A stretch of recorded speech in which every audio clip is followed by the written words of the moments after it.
Thermal growth is the amount that the center lines of a machine change, both vertically and horizontally, due to temperature changes.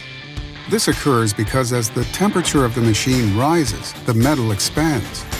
It is important to note that the alignment of the machine can change from when it is offline to when it is running at its operating temperature.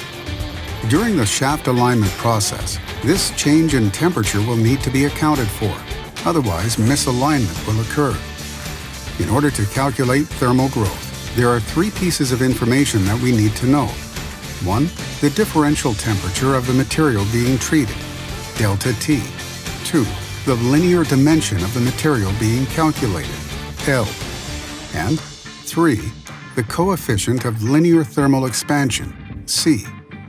These three elements are multiplied in the following equation, delta T times L times C. This is equal to the amount of thermal growth in the machine. In order to find the coefficient of linear thermal expansion for common types of machine metals, refer to the following chart.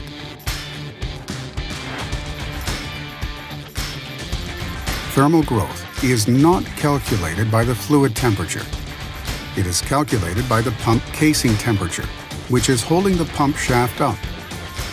It almost never heats evenly from the bottom to the split line.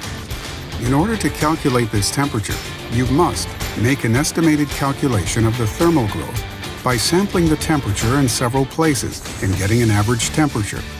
Use the hot check function on your laser alignment tool, if available, to get a comparison between the hot and cold alignment values.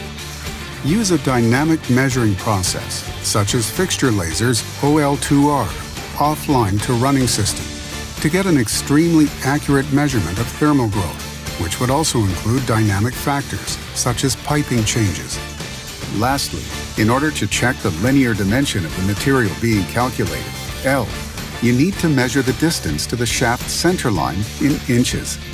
Thermal growth is not always a factor in aligning machinery, but if your machine is large, hot, fast, or must be aligned to a very close tolerance, thermal growth must be factored in as a part of the alignment process.